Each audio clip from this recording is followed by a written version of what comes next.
Bonsoir tout le monde. Écoutez, merci de venir vous joindre à nous pour notre webinaire éducatif de ce soir qui va discuter de Miellon Canada et de nos activités durant la COVID-19 et faire aussi une mise à jour de nos programmes durant cette pandémie pour vous assurer qu'on est toujours là pour vous servir. Alors, Bercy, Gabriel va faire le chef d'orchestre, c'est lui qui va faire bouger les diapos. Alors, je vais introduire le reste des panélistes dans quelques moments, mais je voudrais simplement remercier au début nos commanditeurs, nos partenaires financiers, si vous voulez, qui nous aident à mettre ces webinaires sur place. Donc, il y a Amgen, The Binding Site, Bristol Myers Squibb, Janssen et Takeda, qui nous ont octroyé des subventions éducatives sans restriction pour qu'on puisse continuer à communiquer avec notre communauté. Alors, évidemment, notre objectif, c'est de garder notre communauté en sécurité à tout moment et à tout ce que ce soit. Donc, il a fallu qu'on fasse des changements dans la façon dont on travaille. Alors, on a fait beaucoup de modifications parce qu'évidemment, on avait des rencontres qui étaient face à face qu'il a fallu annuler et reporter, mais il faut quand même continuer à travailler et apporter des programmes et de l'information, surtout dans cette situation de pandémie, à vous, notre communauté. Donc, c'est pourquoi notre groupe, notre petite équipe, on est tous de la maison. Vous voyez, on a des photos ici là, dans le webinaire de plusieurs d'entre nous qui vont prendre la parole ce soir et qui vont vous éduquer sur certains aspects de nos piliers et de nos activités à Miellon Canada. Alors, évidemment, il y a Gabriel, dont vous avez probablement eu l'occasion de participer à des webinaires dans le passé. Et il y a moi-même, Martine Elias, et aussi il y a Jessie, qui est notre gestionnaire des affaires publiques et communication de la communauté francophone, qui va probablement parler le plus parce que c'est elle qui, évidemment, représente notre communauté au sein du Québec. Il y a aussi Patricia Célestin. Bonjour Patricia, qui est une de nos employés qui est rentrée au début du mois de février et qui est notre agent de soutien de développement des opérations et qui nous aide sur bien des points. Et il y a aussi Marcy Barron, qui va nous joindre ce soir, qui va écouter à la présentation, qui est gestionnaire de communication et marketing. Et il y a aussi Muriel Ingracia qui nous a joint au début du mois de février, qui s'occupe des opérations et aussi du côté des finances. Alors, il y a d'autres membres de l'équipe qui ne sont pas avec nous ce soir. Il y a Michel Chenika et qui avait d'autres activités. Alors, évidemment, quand on travaille chez nous, on fait beaucoup de rencontres par visionnement webinaire et on s'amuse des fois ici, vous voyez les photos de tout le monde, de la maison avec nos bas de Miellon. On va en parler un peu plus tard, mais je pense qu'on a beaucoup de plaisir à travailler ensemble, puis on a appris, évidemment, à apprivoiser cette bête qui est de travailler en utilisant des médiums comme les plateformes de web diffusion, etc. Évidemment, nous sommes une organisation à but non lucratif qui a été créée par des personnes touchées par le myélome multiple. On est une organisation qui est nationale. Évidemment, notre mission, finalement, c'est d'aider les patients et finalement un jour de peut-être trouver le traitement pour le myélome. Mais évidemment, avant d'y arriver, il faut qu'on s'engage dans différents créneaux. Évidemment, l'engagement communautaire qui est très important, c'est de travailler et de diffuser, de vous informer, d'augmenter la sensibilisation au sujet du myélome parce que justement, vous savez, il n'y a pas beaucoup de gens qui savent qu'est-ce que c'est. Donc, évidemment, il y a un pilier d'éducation qui est super important pour nous, d'éduquer la communauté, mais aussi d'éduquer d'autres preneurs qui qu'on rencontre, surtout quand on fait la défense des droits et qu'on veut essayer de changer des politiques de médicaments ou des politiques de santé. Évidemment, il faut éduquer ces gens-là à propos de nos enjeux. Et ensuite, évidemment, ce qui est très important, c'est d'appuyer le développement et la recherche clinique qui nous mènera un jour à la guérison. Alors, on existe depuis 2005, ça fait 15 ans. C'est pas une super année d'avoir un anniversaire, mais quand même, cette année, 2020, c'est notre 15e anniversaire. Et je vais ensuite, je vous remercie d'être avec nous ce soir et je vais passer la parole à Jessie qui va entamer la discussion sur notre pilier éducatif. Bonsoir tout le monde. Donc, merci encore d'être avec nous. Moi, je suis bien contente d'être avec vous ce soir. On est habitué certainement de vous voir en personne. Ce sera un peu différent, mais ce sera tout aussi agréable. Donc, le pilier de l'éducation, en fait, j'allais dire c'est au centre de ce que nous faisons, mais tous les piliers sont au centre. Je pense qu'on peut dire ça pour tous les piliers de Miel Homme Canada. Euh, est extrêmement important. Vous êtes en ce moment en train d'assister à un webinaire, donc une séance d'information. D'ailleurs, si Gabriel, on peut passer à la diapositive suivante. Si vous avez des questions, il y a un petit espace à votre droite de l'écran où vous pouvez le faire et écrire les questions qui vous viennent en tête en appuyant sur Send. Vous allez donc nous la communiquer directement. Si on ne peut pas y répondre pendant la présentation, on y répondra à la fin sans aucun doute. Donc, n'hésitez pas. Diapositive suivante. Donc, comme je le disais, vous êtes en train d'assister à une séance d'information. On est habitué d'avoir des séances d'information comme les infosessions, par exemple, les activités accueil et rencontres qui sont en personne. Bien sûr, avec la situation actuelle, ces rencontres-là ont été modifiées ou reportées dans le temps. C'est ce qui est arrivé également avec la Conférence nationale de Miel Homme Canada, où on y tient plusieurs conférences sur vraiment un large éventail de thèmes, mais ça a quand même donné lieu à quelque chose d'extraordinaire. C'est une nouvelle série de webinaires éducatifs. Si vous êtes abonné à notre infolettre, vous avez vu passer nombre de webinaires qui sont organisés par notre organisation sur différents sujets et il y en aura d'autres au cours des prochaines semaines. Vraiment, c'est à surveiller. Sachez que tous ces webinaires organisés par Miel Homme Canada sont gratuits et disponibles sur la chaîne YouTube de notre organisme après leur diffusion ou via notre site web au mielhomme.ca. Diapositive suivante. Cette série de webinaires-là existait bien sûr avant, mais bon, les sujets étaient peut-être un peu différents. On avait souvent des résumés, des grands congrès internationaux sur les développements de la recherche. Bien sûr, on y parlait souvent de traitement de miel sur le myélome et des essais cliniques et aussi des composantes qui peuvent en fait toucher les patients atteints d'un myélome à différents niveaux.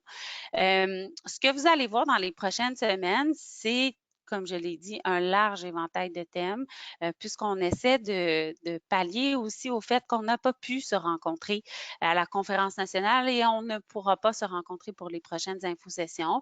Donc, on a tenté vraiment de regrouper tous ces experts qu'on avait déjà invités et réservés et de trouver des sujets pertinents et vraiment intéressants qu'on allait être en mesure de pouvoir diffuser à travers ces webinaires et vous les rendre disponibles sur notre chaîne YouTube.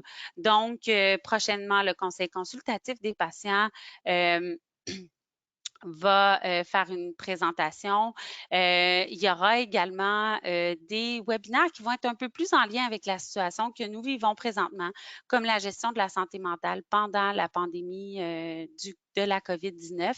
Donc, vraiment à suivre. Si vous n'êtes pas abonné à notre infolette, Manchette Miel Homme, c'est vraiment la clé pour recevoir l'information le plus rapidement possible ou via notre page Facebook. Mais en tout temps, sur notre chaîne YouTube. Une fois qu'ils seront diffusés, nous allons les mettre en ligne et ils seront accessibles gratuitement pour vous. Donc, c'est très facile d'accéder à notre page YouTube. En allant sur youtube.com, en tapant Miel Homme Canada, vous allez voir en premier notre logo, très facilement identifiable. Vous pouvez cliquer simplement sur la chaîne et accéder à toutes les listes de diffusion que nous avons ou vous abonner. Donc, si vous regardez un peu plus à votre droite, en vous abonnant, ce que ça vous permet, en fait, c'est de recevoir des notifications par courriel dès que nous mettons une nouvelle vidéo en ligne. Finalement, je l'ai dit à travers notre site web mielhomme.ca, dans la section ressources, il y a également une section vidéo éducative qui vous permet d'accéder directement à notre chaîne YouTube sans même taper quoi que ce soit dans une barre de recherche. Diapositive suivante. Les publications éducatives de Myélome Canada sont bien sûr toujours disponibles. Ça n'a pas changé. Vous pouvez les télécharger depuis toujours, en fait, sur notre site web au myélome.ca dans la section ressources. Le dernier étant le guide destiné aux proches aidants.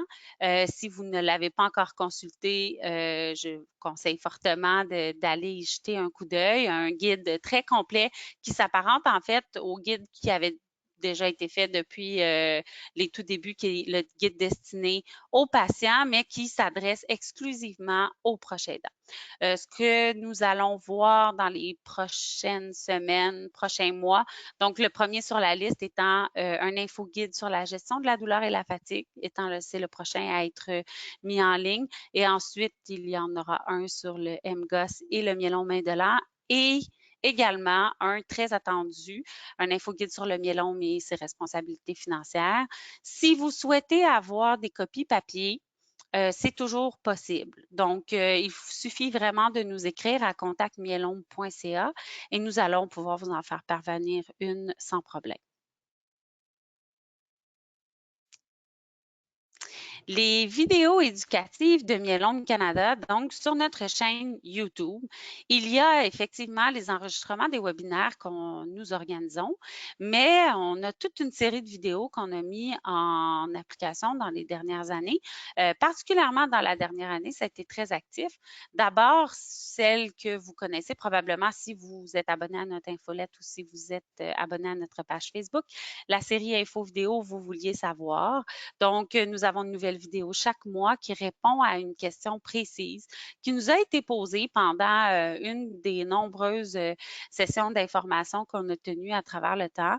On a rassemblé nos experts pendant la table ronde scientifique et on en a profité pour leur poser ces questions puis avoir en exclusivité une réponse complète de leur part. Cette série-là est encore en cours. Déjà, les vidéos des mois qui ont précédé ont été publiées. Ça va se continuer encore tout au long de l'année.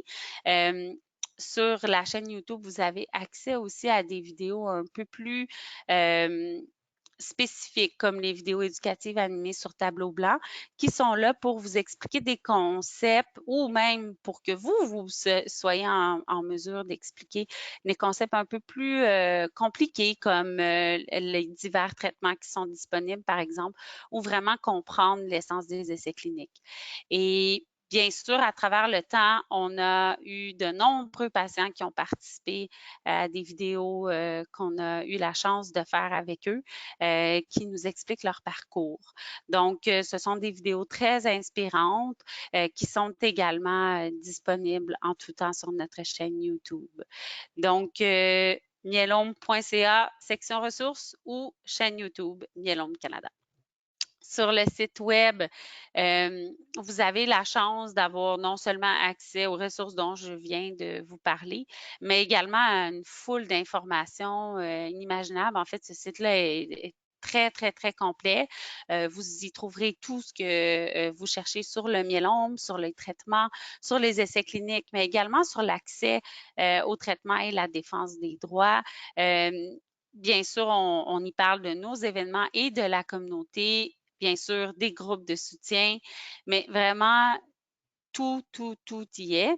Une nouvelle section a été ajoutée, bien sûr, à cause de la situation actuelle, une section sur la COVID-19 que vous pouvez voir apparaître en haut à droite à côté du choix de langue et bien sûr comme bannière en première page d'accueil. C'est une section qu'on bonifie également de façon régulière, donc allez la visiter ou inscrivez-vous à notre infolette puisque bien sûr, il y a également un bulletin sur la COVID-19 qui est diffusé de façon hebdomadaire. Mais vraiment pour comprendre le virus, la situation au Canada, les mesures préventives et comment nous, on adresse les changements dans nos programmes pour assurer votre sécurité, ainsi que les dernières nouvelles. Vraiment, on fait un filtre des nouvelles de façon hebdomadaire pour vous donner les nouvelles les plus pertinentes. Tout s'y trouve. Alors, je vais céder la parole à Patricia Célestin qui va vous parler de notre pilier de sensibilisation.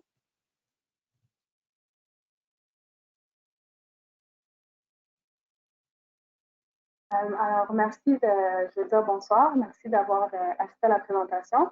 J'aurais voulu vous rencontrer en personne. Compte tenu de la situation, on va devoir repousser ça un tout petit peu.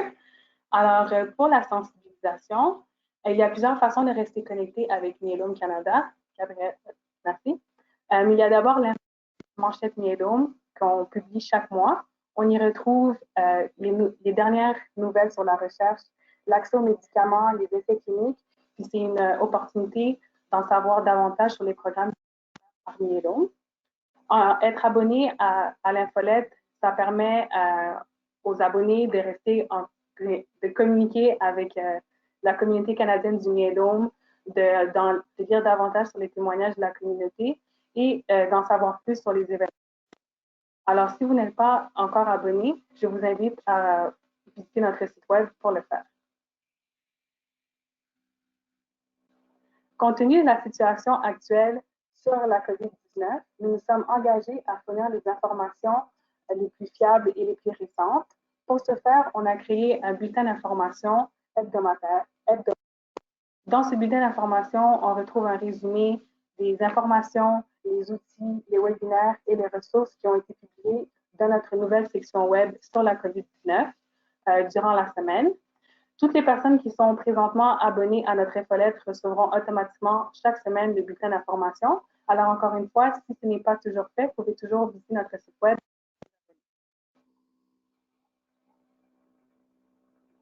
Gabriel, tu peux changer de slide. Il y a aussi une autre manière de rester à l'affût des dernières nouvelles les plus récentes.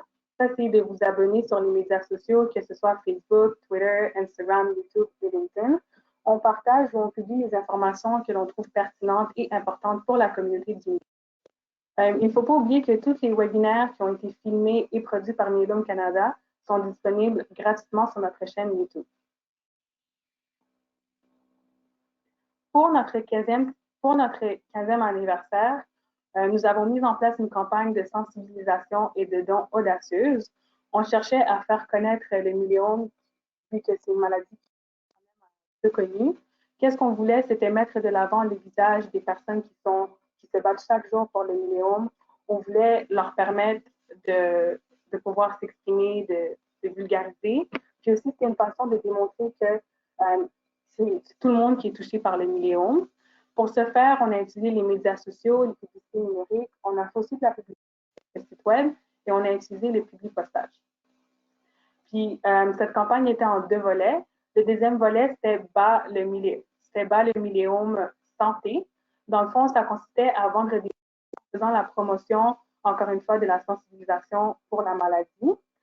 Pour ce faire, on a utilisé, encore une fois, les médias sociaux, les publicités numériques et sur le site web. Tu peux changer encore. Alors, on tient à vous remercier d'avoir acheté nos bas. Aujourd'hui, on a vendu plus de 800 paires. Puis, on tient aussi à mentionner que le fait que les personnes ont non seulement partagé notre publicité ou même acheté nos bas, c'est une façon, encore une fois, de sensibiliser la population, vu que chaque personne a un impact, puis ça continue la conversation sur le myélome. Alors, c'est pour ça qu'on vous encourage à continuer d'envoyer des photos, à partager l'information sur le myélome. Puis, encore une fois, ça va vous permettre d'aller de l'avant. Alors, je redonne la conversation à Jessie. C'est à Martine. Pas grave. Merci, Patricia. Tu as très bien fait ça. Et le chien, le gros toutou, là en bas, dans le milieu, ça, c'était mon toutou. Il s'appelle Dawson, puis il n'était pas content d'avoir ses bas. Mais de toute façon, c'est des beaux bas, je dois vous dire. Ils sont le fun à porter. Et puis, c'est ça, c'est lui. Là. Merci, Gabe. Alors, pour ce qui est de la revendication des droits ou la défense des droits, si tu veux passer à l'autre diapo, merci.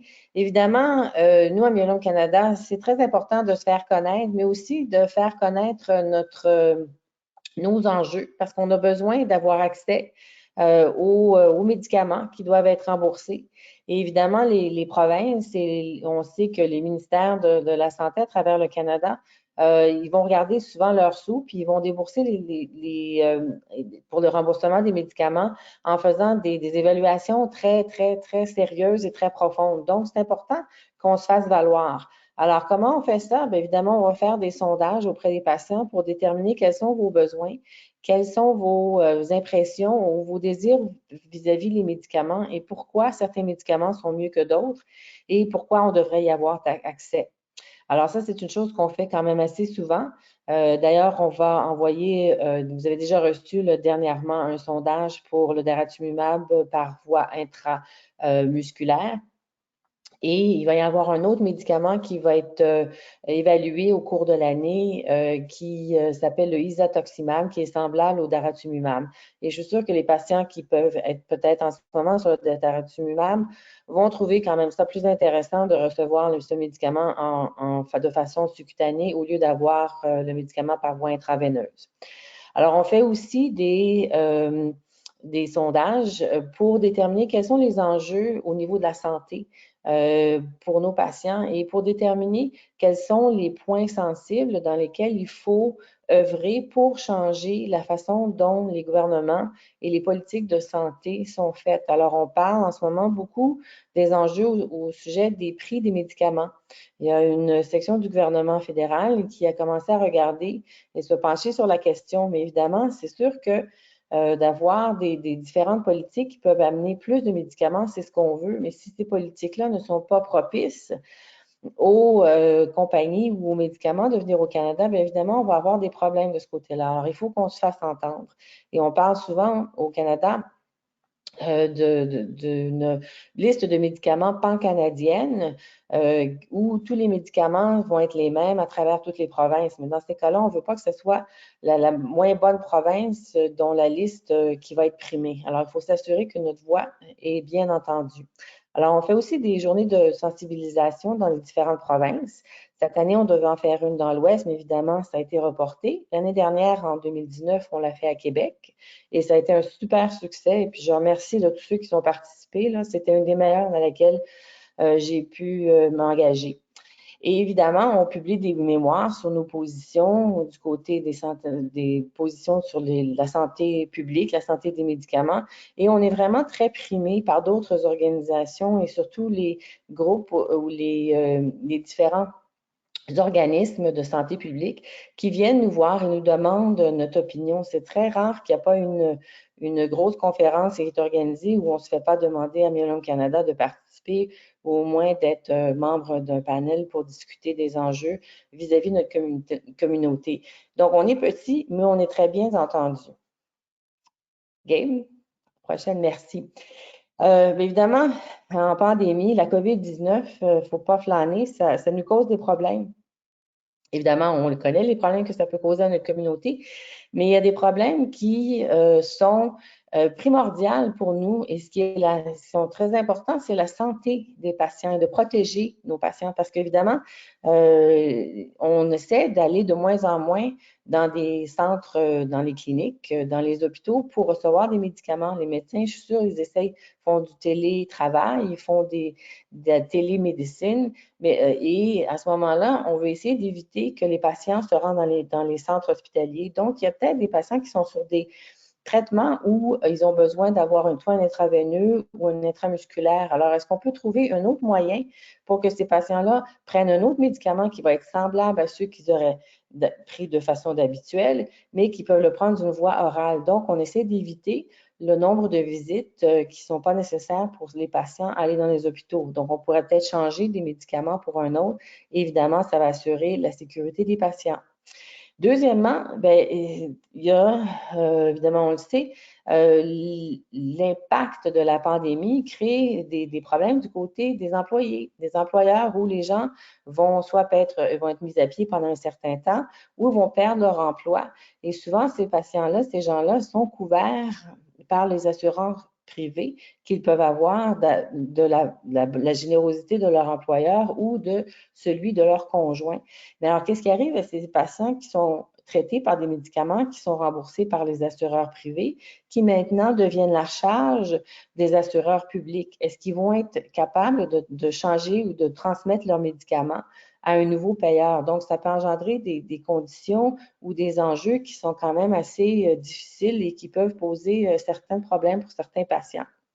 Évidemment, on a entendu parler de pénurie de médicaments Et c'est sûr que dans le temps de pandémie, il faut faire très attention et on veut s'assurer que nos médicaments dont on a besoin dans myélome soient disponibles pour nos patients. Alors, on a fait une revendication auprès des différents gouvernements au Canada, provinciaux, et on a eu des réponses de certains, mais pas encore du Québec. Alors, on espère avoir une réponse très bientôt à ce sujet-là. Un nouveau, super projet dont je suis très excitée parce que c'est quelque chose que je voulais depuis plusieurs années et qui est très important pour les patients, c'est d'essayer de trouver quels sont vos médicaments qui sont remboursés par les assureurs publics. Alors, souvent, on peut avoir un médicament qui est approuvé par Santé Canada, mais souvent, il va être donné à différentes conditions, en différentes combinaisons. Et c'est pas parce qu'il est approuvé pour une indication qu'il va être approuvé dans les provinces pour toutes les indications. Donc, on est en train de travailler, mais ça, c'est Jessie qui pilote ce super beau projet-là, c'est d'établir une carte sur notre site web là, du Canada et chacun de nous, tout le monde peut cliquer sur leur province et déterminer si les médicaments dont ils auront besoin, soit aujourd'hui ou des médicaments qu'ils auront besoin plus tard, parce que souvent on planifie, hein, c'est pas à cause de notre traitement qu'on a aujourd'hui, mais on veut savoir qu'est-ce qu'il va y avoir après et après. Donc, il faut savoir qu'est-ce qui va être disponible pour nous. Alors, on pourra aller chercher, faire des recherches directement sur notre site web et trouver ces médicaments-là, soit en cliquant sur notre province ou bien en mettant dans la bannière de recherche le nom du médicament et savoir s'il est remboursé et de quelle façon dans notre province. Évidemment, on en a beaucoup de médicaments dans le myélome de plus en plus, puis ils sont encore recherchés où il y a des études qui se font pour des combinaisons avec ces médicaments-là. Donc, ça devient un peu compliqué. Donc, on va essayer de simplifier votre recherche et aussi la nôtre de cette façon-là. Et ce programme va être disponible d'ici quelques mois. Vous êtes sûr que vous allez en entendre parler. On va faire un super gros lancement. Alors, je repasse la parole à Jessie. Alors, l'engagement communautaire.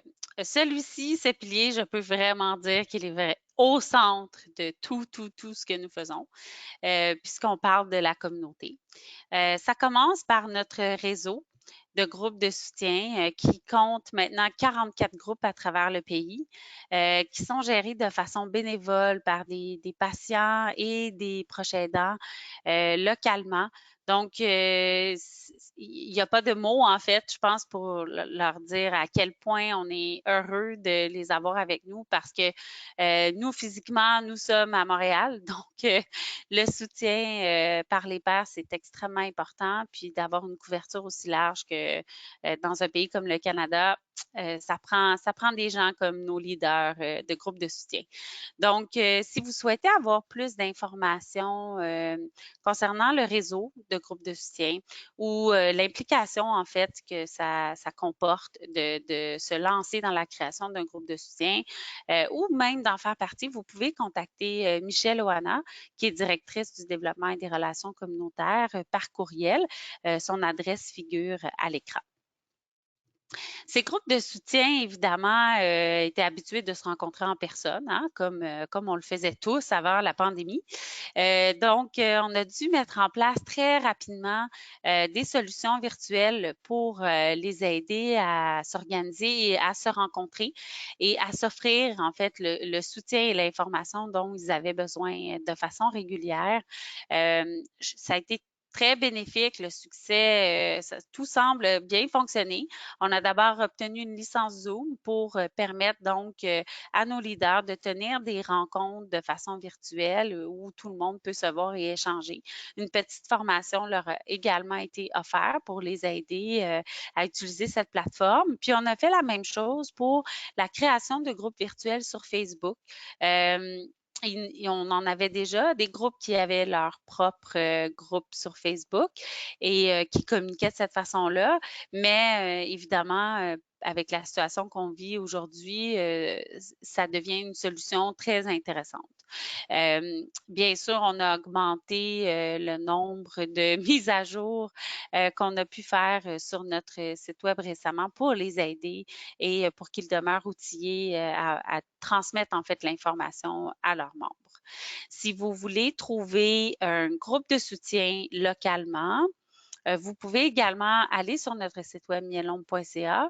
On a une section, donc trouver du soutien, où vous pourrez avoir une carte en fait interactive, sélectionner la province de résidence et trouver les groupes qui sont disponibles ou accessibles dans votre région. Les groupes de soutien virtuels sur Facebook, c'est aussi quelque chose qu'on avait initié depuis 2018. Donc, on avait une demande quand même de la part de la communauté. Alors, Myelome Canada modère 3 groupes virtuels sur Facebook. Un destiné aux proches aidants, un groupe destiné aux jeunes patients et proches aidants et un autre aux patients et proches aidants de façon générale, tout âge confondu. Ce qui est bien avec ça, c'est que ces groupes sont fermés. Donc, je l'ai dit, ils sont modérés par Myelome Canada. S'il y a des excès, quel qu'il pourrait être, nous sommes là pour intervenir. Mais également, la beauté de tout ça, c'est qu'il n'y a aucune barrière géographique. Il n'y a aucune barrière linguistique puisque maintenant, Facebook offre des options de traduction. Instantané. Donc, on peut communiquer d'un océan à l'autre en anglais ou en français ou dans n'importe quelle autre langue. Et il y a également pas vraiment de barrière de temps puisque s'il n'y a pas de limite à dire est-ce que moi je fais un commentaire aujourd'hui, j'aurai une réponse de quelqu'un demain, mais sans attendre nécessairement que la réponse arrive. Donc, ça limite un peu les barrières de la rencontre physique, ce qui peut être très pratique en ce moment. Je l'ai dit tout à l'heure, la section Trouver du soutien sur notre site web, mais sous cette section, il y a un onglet vraiment spécifique pour les groupes de soutien virtuels. Si ça vous intéresse, il y a des liens directs qui vous mènent aux pages et vous pourrez communiquer avec Michel. Vous devez être invité, donc ce sont des groupes fermés, mais c'est très facile à faire. Le conseil consultatif des patients est une grande composante de ce volet d'engagement communautaire, bien sûr, parce que son rôle est avant tout de nous conseiller à titre d'organisation sur la réalité des patients, des proches aidants et des groupes de soutien. Donc, tous les programmes que nous mettons en place, toutes les activités qui sont élaborées par notre organisme ont été revues aussi et évaluées par le groupe consultatif des patients. Ils sont aussi très, très utiles pour les groupes de soutien, pour les appuyer dans leur région, puisque comme vous voyez, on a plusieurs membres sur ce conseil. Ils représentent toute une localisation géographique. Donc, la représentante, par exemple, pour le Québec est Manon Veilleux, mais d'un océan à l'autre, une de ces figures est là pour répondre aux questions.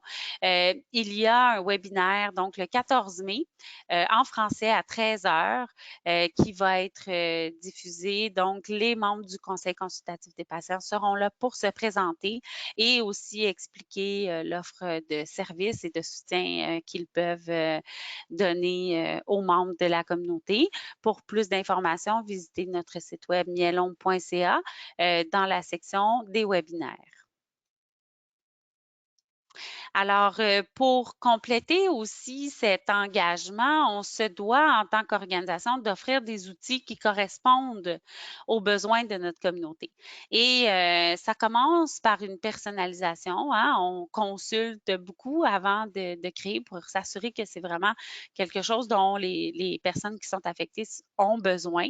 D'abord, sur notre site web, qui regorge d'informations, nous avons une option de navigation personnalisée. Donc, par exemple, que vous soyez un patient ou un proche aidant, en sélectionnant le menu personnalisé, vous aurez accès à différents types d'informations qui correspondent davantage à votre situation. Parmi ces outils, il y a bien sûr l'outil de recherche d'essais cliniques. Il y avait un besoin là de donner des informations qui étaient exclusivement canadiennes. Gabrielle, est-ce qu'on peut changer de diapositive? C'est un outil qui est très, très convivial. Directement sur notre site web, sous Recherche, il y a un onglet Trouver des essais cliniques. Et à ce moment-là, vous pouvez filtrer les critères vraiment selon votre situation, que ce soit le stade ou la condition de votre myélome ou même les traitements que vous souhaitez connaître. Si les essais cliniques sont une option de traitement pour vous. Si vous envisagez vous informer davantage, vous pouvez facilement naviguer à travers cet outil-là. Il y a une possibilité de faire une recherche par secteur géographique aussi. Vous pouvez recevoir des alertes selon les critères que vous avez sélectionnés. Et ce qui est extraordinaire également, c'est que, bon, oui, certaines informations sont uniquement en anglais parce que ces données-là sont issues d'un site américain, mais la recherche qui va s'afficher ne comporte que des essais cliniques canadiens. Donc, c'est vraiment, vraiment concentré sur notre pays. Et vous pouvez également imprimer les résultats pour savoir qu'est-ce qui serait peut-être approprié pour vous selon votre traitement. Prochaine diapositive. Mon dossier myélome. Donc, un outil d'accompagnement qu'on a mis en place pour, en fait, aider les patients à mieux comprendre la maladie, puis même les aider dans certaines prises de décision en voyant l'évolution de leur myélome. Donc, c'est une application toute simple, bien que nous l'avons créée. Les données ne nous appartiennent pas. C'est totalement sécuritaire. Une fois que vous aurez téléchargé cette application sur votre ordinateur, votre téléphone ou votre tablette, les données que vous allez entrer vous appartiennent et c'est totalement sécuritaire. À ce moment-là, vous serez en mesure de voir, par exemple, une évolution graphique de vos tests sanguins, de répertorier vos rendez-vous, de faire une évaluation quotidienne aussi de votre qualité de vie, de vos signes vitaux. Et de répertorier tous les changements physiques à l'aide de photos. Très, très important, vous pouvez télécharger des photos et garder en mémoire tout ça dans votre application. Tous ces résumés-là sont imprimables. Vous pouvez les apporter donc avec vous lors de vos suivis médicaux. Très utile parfois pour expliquer l'inexplicable ou des choses qui se sont passées il y a un certain temps et qu'on peut difficilement dessiner, disons. Alors, encore une fois, cette application accessible au myelome.ca, dans la section ressources, vous aurez un accès direct aux modalités de téléchargement de l'application Mon dossier myélome. Autre outil qu'on a développé dans l'année dernière qui a été très, très, très apprécié. Donc, Ma vie, mon myélome, un outil de participation active qui comprend des ressources plutôt liées à la discussion et l'aide à la décision. Lorsque vous rencontrez votre équipe de soins, il y a des discussions importantes qui peuvent se dérouler, puis parfois c'est difficile de choisir et de savoir quoi faire.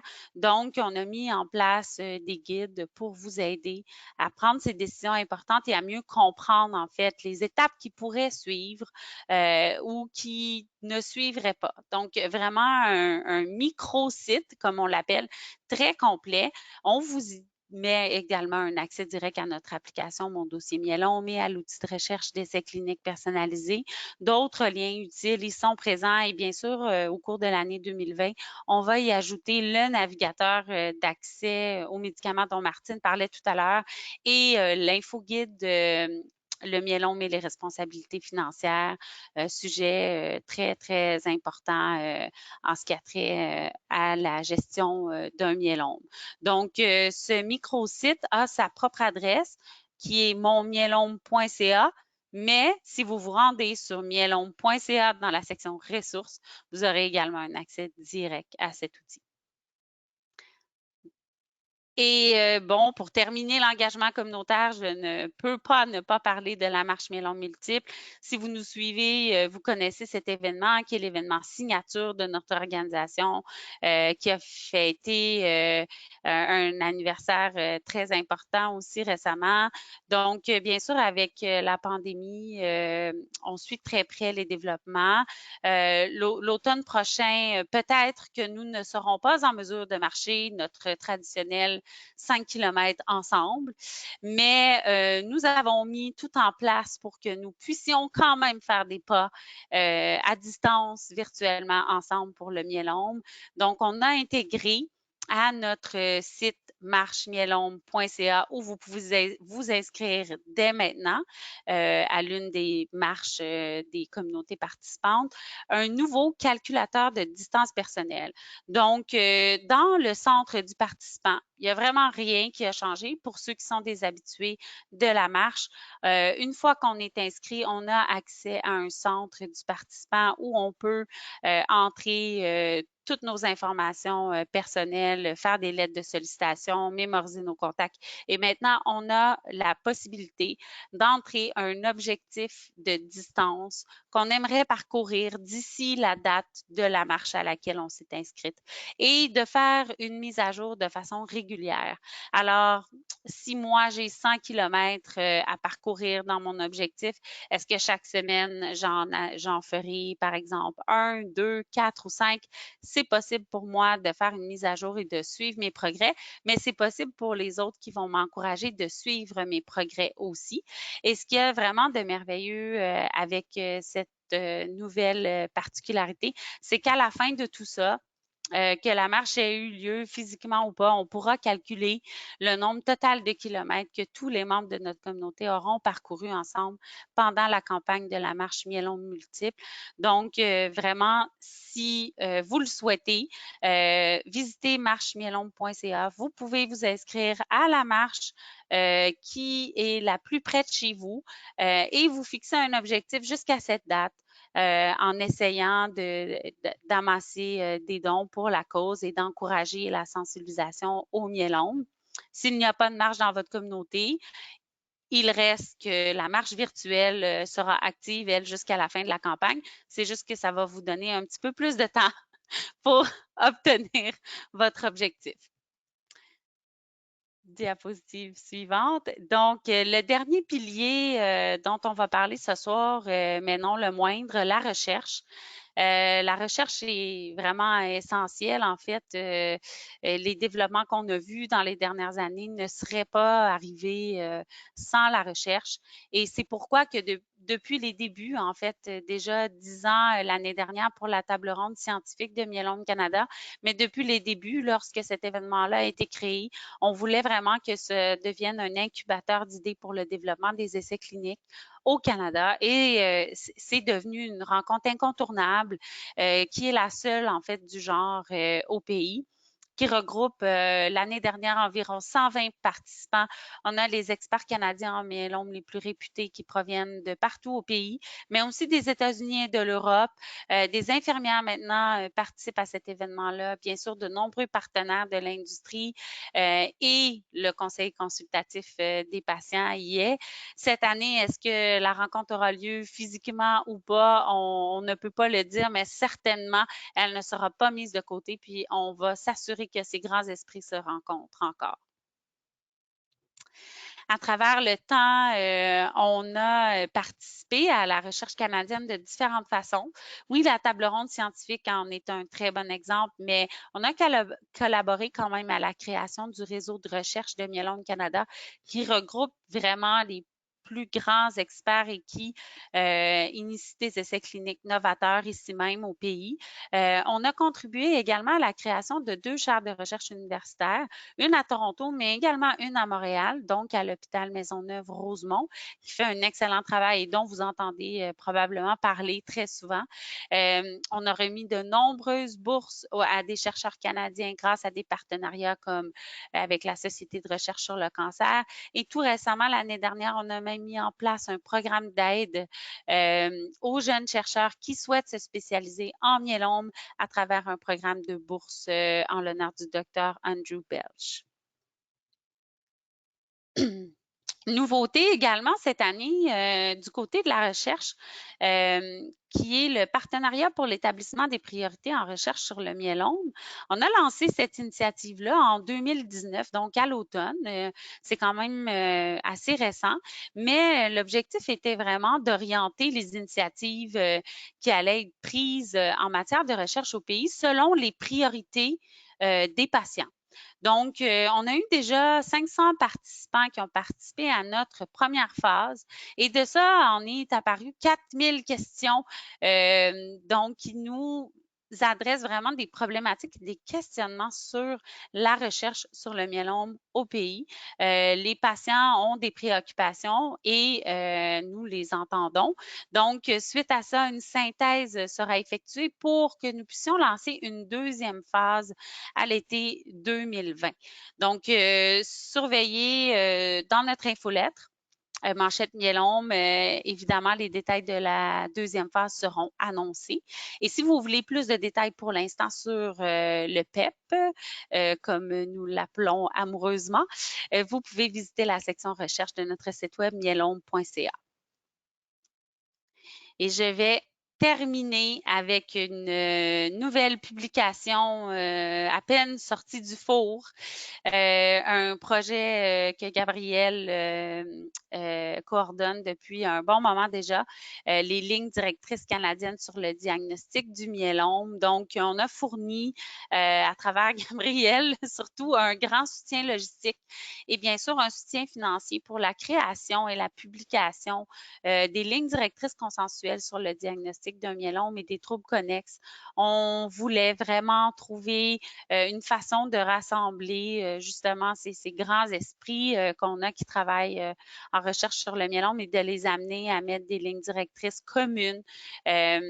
D'uniformiser un peu les portes de diagnostic pour faciliter justement un diagnostic précoce pour les patients à travers le pays, puisque d'une province à l'autre, bien sûr, nous avons tous nos réalités, mais le myélome, lui, demeure quand même une maladie qui touche les gens de toutes ces provinces.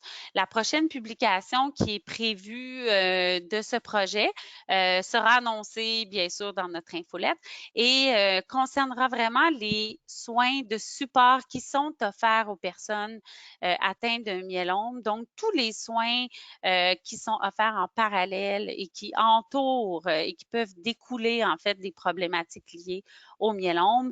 On essaiera d'uniformiser un peu le tout à travers cette prochaine publication. Alors, je vais laisser la parole à Martine pour conclure. Merci vraiment beaucoup pour votre attention.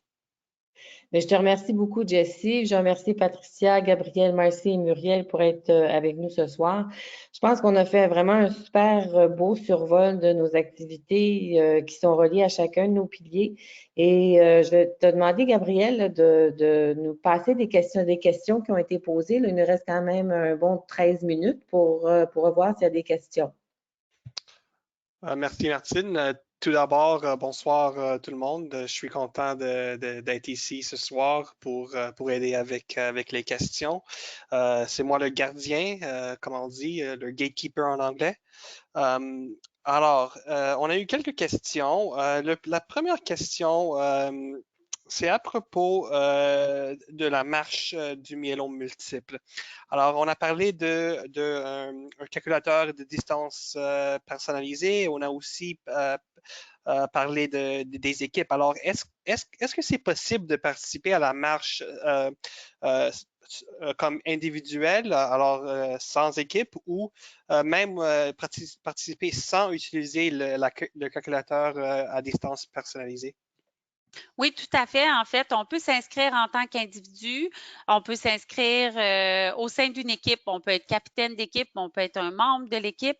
On peut également se fixer, oui, un objectif de distance à parcourir, mais c'est totalement facultatif, tout comme les objectifs financiers. Dans le fond, ce qu'on a mis en place, c'est vraiment de donner toutes les possibilités. Si vous souhaitez utiliser les outils qu'on a mis à votre disposition, comme le calculateur de distance ou les lettres de sollicitation, par exemple, et les remerciements, c'est possible de le faire et c'est possible de ne pas les utiliser.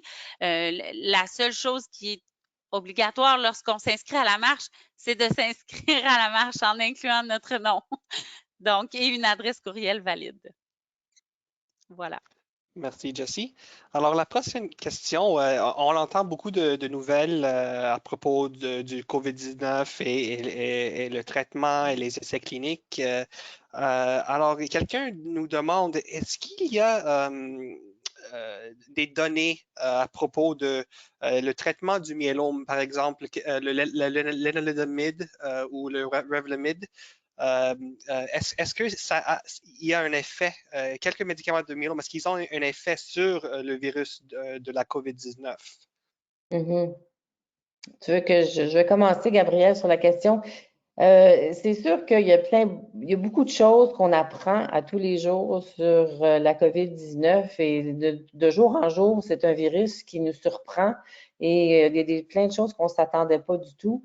On pense aux effets cardiovasculaires, on pense aux effets sur les enfants et on pense aussi que les antiviraux, les médicaments comme le remdesivir qui vient d'être étudié, qui était contre l'Ebola. Et on apprend toutes sortes de choses. Mais évidemment, la question des médicaments sur le myélome, on ne sait pas. On n'a pas encore les réponses. On a plus de questions qu'il y a de réponses. Mais on voit des réponses qui sont développées où on trouve très, très, très rapidement, beaucoup plus rapidement, si on pense à la recherche clinique. Moi, ce qui m'époustoufle, c'est le fait qu'on puisse développer un vaccin à une vitesse super irréalisable qu'on aurait pensé il y a plusieurs années. Mais c'est sûr que ça prend beaucoup de temps. Alors, on pense à certains médicaments comme l'analidomide, qui a un impact sur le système immunitaire, qui peut réduire un peu le système immunitaire. Donc, c'est des questions que vous devriez poser à votre médecin, à votre oncologue, à savoir quel est votre risque ou qu'est-ce que vous devriez faire de façon différente. Donc, c'est sûr que les médecins vont vous suivre de façon très, très, très proche. Et on a entendu aussi parler dernièrement d'un nouveau médicament qui n'est pas encore disponible au Canada, qui s'appelle le selinexor, qu'on utilise dans le myélome et qui apparemment aurait des propriétés contre le virus de la COVID-19. Et je parlais justement avec des représentants de la compagnie qui fait ce médicament-là aux États-Unis. Et du jour au lendemain, ils ont dû se virer complètement sur le capot et à devenir un organisme qui fait des études dans un domaine, un champ thérapeutique qu'ils ne connaissaient presque pas parce que c'est une compagnie qui était beaucoup plus dédiée à la recherche sur le myélome. Donc, la façon dont les réponses de différents partis prenants au sujet de la COVID-19 est vraiment ahurissante, je dois dire. Alors, souvent, on va écouter les nouvelles. Hein. Moi, je les écoute très souvent. Et ce qu'on apprend tous les jours, c'est très encourageant. Mais évidemment, il faut faire très attention parce que c'est un virus, la COVID-19, qui va attaquer beaucoup les gens qui ont un système immunitaire qui est compromis. Donc, il faut faire plus attention quand on souffre d'un cancer comme le myélome. Et juste pour ajouter de ce que Martine a dit, dans les nouvelles, il y a peut-être une semaine ou deux, il y avait un médicament qu'on n'utilise pas comme traitement pour le myélome, mais qu'on utilise comme soin de support pour la thérapie CAR-T, comme on entend la toute nouvelle thérapie qu'on entend dans les nouvelles qui est approuvée pour les enfants avec des leucémies. Alors, ce médicament-là, on l'utilise aussi dans les essais cliniques de CAR-T dans le myélome disons, pour minimiser les effets du système immunitaire quand quelqu'un reçoit un CAR-T. Alors, vraiment, autre que le selinexor que Martine a mentionné, moi, personnellement, je ne connais pas d'autres études avec des médicaments du myélome contre le COVID présentement, sauf que ce médicament-là, le tocilizumab, qui peut-être, avec les données de l'étude clinique, pourra aider des personnes qui sont infectées avec la COVID-19. Alors, la prochaine question ici, c'est à propos des bas. Alors, pour les bas du myélome, est-ce que c'est possible de acheter ces bas comme cadeau et de les envoyer à d'autres adresses ou plusieurs adresses comme cadeau? Oui, tout à fait. c'est possible de commander un nombre illimité de bas et en fait, plus on achète de bas, plus on économise. Donc, sur la quantité, il y a un certain rabais. Donc, sur notre site web mielome.ca, il y a un accès donc direct à travers l'onglet de S'impliquer. Vous pouvez accéder au formulaire d'achat des dons ou simplement nous appeler au numéro sans frais que vous voyez à l'écran ou nous écrire par courriel à contact@mielome.ca pour nous passer votre commande et les envois peuvent être faits à des adresses multiples sans problème. Merci, Jessie. Là, on a deux questions liées au groupe de soutien. Alors, la première, c'est présentement au Canada ou au Québec, est-ce qu'il y a des endroits où on recherche des leaders ou de commencer des groupes de soutien? Ben oui, en fait, moi, ma réponse, ce serait partout.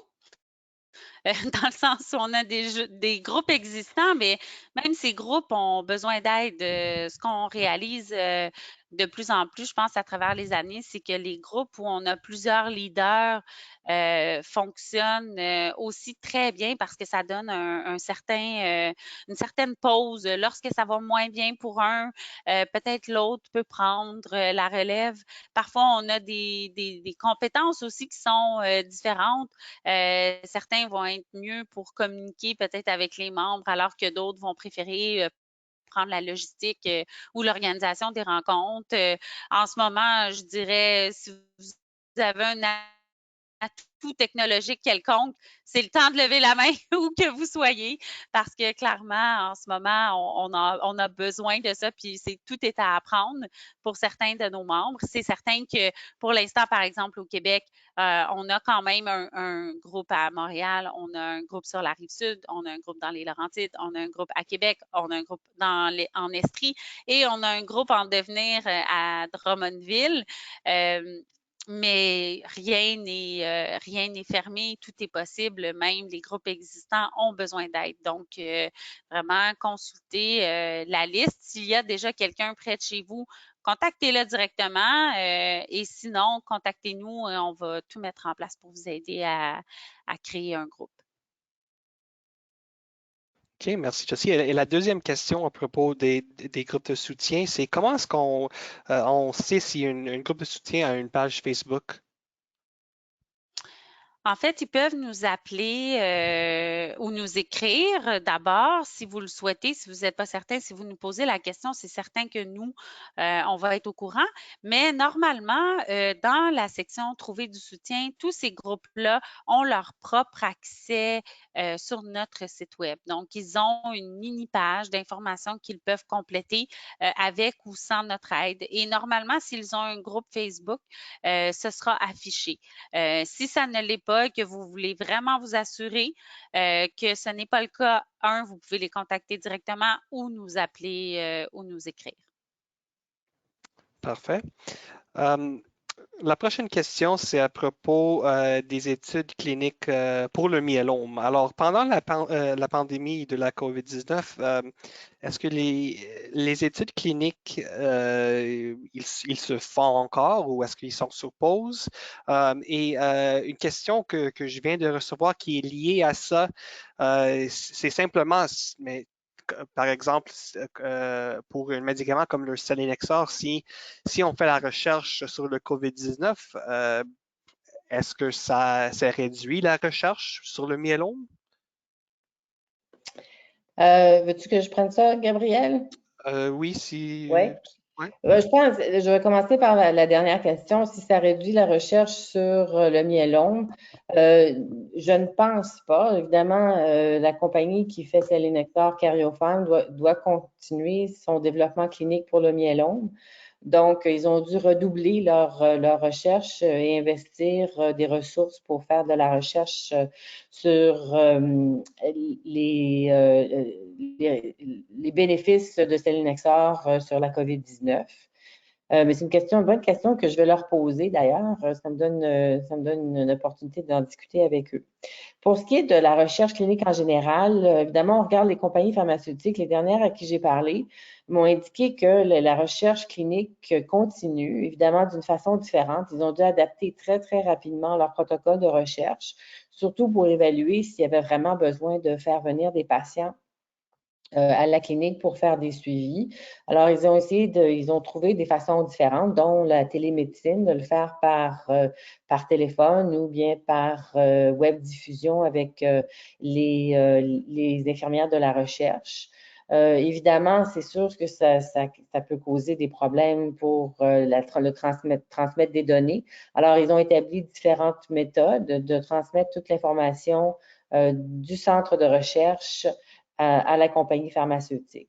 Pour ce qui est des nouvelles études cliniques qui devaient débuter incessamment, alors évidemment, là, ils ont mis une pause. Ils ont fait un arrêt. Certaines compagnies, pas toutes, je dois dire, mais ils ont fait des pauses parce qu'évidemment, il y a beaucoup de ressources dans les hôpitaux, dans les centres de cancérologie, ont tous été transférés et ils sont mis à pied pour s'occuper de la COVID-19. Donc, c'est pas parce que les recherches ne peuvent pas se faire, c'est juste que c'est une question de personnel et de disponibilité. Mais évidemment, je pense qu'on revoit, surtout au Québec, le retour graduel au travail. On voit qu'il y a moins de pression en ce moment sur les centres hospitaliers. Donc, moi, ça ne m'étonnerait pas qu'on voit le retour en pleine force des études cliniques d'ici les prochaines semaines. OK, merci Martine. Alors, avec ça, je reçois cette question beaucoup. C'est à propos de l'hôpital Maisonneuve-Rosemont et parce qu'ils font beaucoup de recherches et un de leurs protocoles de recherche, c'est avec, ou plusieurs de protocoles de recherche, c'est sur l'allogreffe de cellules souches. Alors, bien évidemment, il y a des études qui sont en cours pour voir si l'allogreffe, c'est quelque chose qu'on pourrait, que les médecins pourraient offrir aux patients comme option peut-être plus standard dans le futur. Mon commentaire pour la question, c'était vraiment est-ce qu'on a des données, est-ce qu'on a des informations? Et moi ou nous à Myelome Canada, on n'a pas accès à ces données. C'est vraiment les investigateurs à l'hôpital qui ont ces données-là. Mais c'est sûr que dans les prochaines semaines ou la semaine prochaine, on va avoir un webinaire avec le docteur Leblanc qui va discuter du traitement du myélome. Mais bien sûr, je suis sûr qu'il va toucher sur les études cliniques. Alors vendredi prochain, au webinaire, c'est sûr que vous pouvez demander cette question au docteur Leblanc et il serait heureux de vous répondre. L'autre question qu'on a reçue, et peut-être je vais le prendre aussi, c'est à propos des guides thérapeutiques. Ou Jessie, peut-être tu peux le prendre. Les guides thérapeutiques, c'est pour qui? Ces guides, c'est qui on dit c'est visé à qui? Les guides thérapeutiques. Le guide qui était juste publié en février, l'article? Les lignes directrices. C'est ça, oui, excuse-moi, j'ai... OK, pardon. Alors, en fait, ça s'adresse surtout aux professionnels parce que d'abord, l'objectif, c'est d'uniformiser vraiment l'enjeu du diagnostic et puis les composantes du myélome parce que, ben, vous le savez, les portes d'entrée du diagnostic sont toutes différentes, mais il y a quand même à travers ces portes d'entrée des similitudes, puis les choses se font pas nécessairement de façon uniforme à travers le pays. Donc, c'est vraiment l'objectif d'abord, c'est d'éduquer les professionnels à tous les niveaux pour qu'on ait vraiment une ligne directrice consensuelle et que on n'échappe pas de diagnostic alors que l'information est là, mais il y aura une version un peu plus abrégée et résumée, je pense, Gabrielle, sur laquelle tu travailles déjà pour que ce soit également communiqué aux patients et ce deviendra en fait un outil pour les patients afin de poser justement des questions, de poser les bonnes questions à votre équipe de soins, puis par rapport à votre parcours de soins aussi, parce qu'une fois le diagnostic passé, il reste qu'il y a d'autres troubles connexes qui peuvent être développés suite à ça. Donc, ça pourrait être un outil d'accompagnement très utile dans le parcours de soins des patients. Mais cette version abrégée-là n'est pas tout à fait disponible pour l'instant, mais elle le sera. Et lorsqu'elle le sera, nous en communiquerons les détails via notre infolette Manchette Mielombe. Donc, si vous n'êtes pas déjà inscrit, mielombe.ca. Parfait, merci. Alors, on est déjà 4 minutes de plus ce soir. On a juste une dernière question. Alors, on va répondre à cette dernière question avant de fermer la réunion. On a vu, c'est plutôt une question générale à propos de Myelome Canada. On a vu, pendant la présentation aujourd'hui, on a vu beaucoup de différentes couleurs, comme des gouttelettes de sang qui sont verts. Puis, ça veut dire quoi, ça? C'est quoi exactement? Martine, est-ce que tu veux répondre? Oui, Ou... donc je peux répondre si tu veux. C'est qu'on a commencé à distinguer nos différents piliers en leur donnant des couleurs différentes. Donc, vous avez pu voir comme des couleurs pour le vert qui représente la recherche clinique, le mauve pour la défense des droits et le corail pour la communauté, nos activités de communauté. Donc, vous allez voir de plus en plus dans notre infolettre et ainsi que dans nos publications l'utilisation de ces couleurs et ça va vous donner l'opportunité de vous repérer, à savoir de quoi le sujet consiste, si c'est au niveau d'éducation, si c'est au niveau corporatif ou autre. OK, merci Martine pour ça. Et avec ça, on n'a pas d'autres questions qui sont rentrées. Alors, j'aimerais remercier tout le monde pour se joindre à nous ce soir. Et si vous avez des questions, n'hésitez pas à nous contacter et j'espère de vous revoir dans la semaine prochaine, tout d'abord avec le webinaire avec Dr. Leblanc et même dans 2 semaines avec notre conseil consultatif des patients. On espère de vous voir dans le futur. Merci et bonne fin de Merci soirée à tout beaucoup. le monde. Bye bye. Au revoir tout le monde. Bonne Merci. fin de semaine. Bye bye. Bye.